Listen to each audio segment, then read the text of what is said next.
Pancasila punya 5 sila yang mengandung nilai etika dan moral yang dapat diterapkan dalam kehidupan sehari-hari. Sila pertama, ketuhanan yang Maha Esa. Ini ngajarin kita untuk punya sikap toleransi antar umat beragama dan saling menghormati kepercayaan orang lain. Kemudian sila kedua, kemanusiaan yang adil dan beradab. Kita diajak untuk bersikap manusiawi, saling tolong-menolong, dan saling menghargai orang lain tanpa memandang perbedaan. Kemudian sila ketiga, persatuan Indonesia, menjaga persatuan supaya nggak gampang terpecah belah, serta saling menghargai perbedaan budaya dan suku yang ada. Kemudian sila keempat, kerakyatan yang dipimpin oleh hikmat kebijaksanaan dalam permusyawaratan perwakilan. Ini mengutamakan musyawarah untuk mencapai mufakat. Jadi segala keputusan yang ada sebaiknya dibicarakan dulu dengan baik. Dan yang terakhir, sila kelima, keadilan sosial bagi seluruh rakyat Indonesia. Kita diingatkan untuk selalu bersikap adil dan gak pilih kasih, serta membantu semua orang agar bisa hidup dengan layak. Aku mau cerita pengalaman pribadi aku tentang gimana aku menerapkan 2 dari 5 nilai Pancasila di dalam kehidupanku.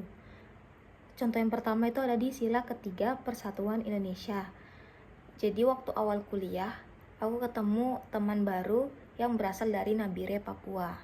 Dan aku sendiri berasal dari Balikpapan, Kalimantan Timur.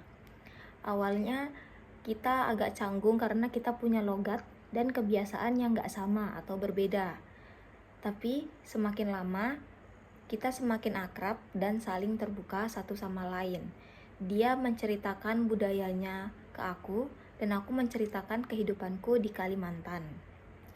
Dari sini, aku belajar bahwa perbedaan itu bukan menjadi penghalang dalam sebuah pertemanan, melainkan perbedaan mengajarkan aku untuk lebih menghargai satu sama lain. Contoh kedua itu ada di sila kedua, kemanusiaan yang adil dan beradab. Waktu sekolah dulu, ada satu teman yang gak punya uang untuk beli makanan. Jadi aku dan beberapa teman yang lain langsung inisiatif buat patungan dan beliin dia makanan.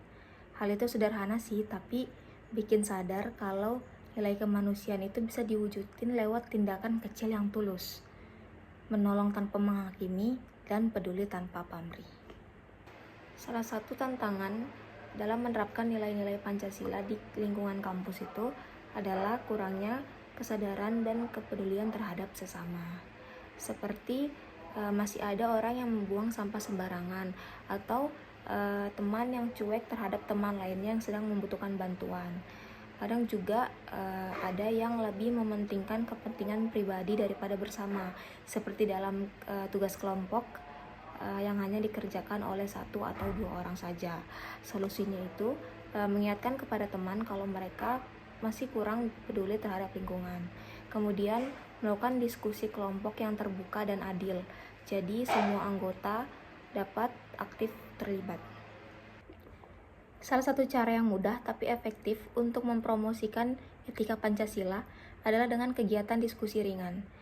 Ini bertujuan untuk membuka ruang ngobrol bareng teman-teman tentang pentingnya nilai-nilai Pancasila dalam kehidupan sehari-hari. Adapun langkah-langkahnya itu bisa dilakukan dengan menentukan tema diskusinya terlebih dahulu, kemudian mengajak teman-teman, lalu memilih tempat yang santai untuk memulai obrolannya. Seperti itu. Jadi kesimpulannya, nilai-nilai Pancasila itu bukan cuma teori, tapi bisa banget diterapkan dalam kehidupan sehari-hari. Seperti saling menghargai, peduli sama orang lain, bahkan menjaga persatuan dalam perbedaan. Meskipun banyak tantangannya, tapi kita bisa mulai dari hal kecil yang ada di sekitar kita. Lama-lama etika Pancasila akan menjadi kebiasaan. Terima kasih.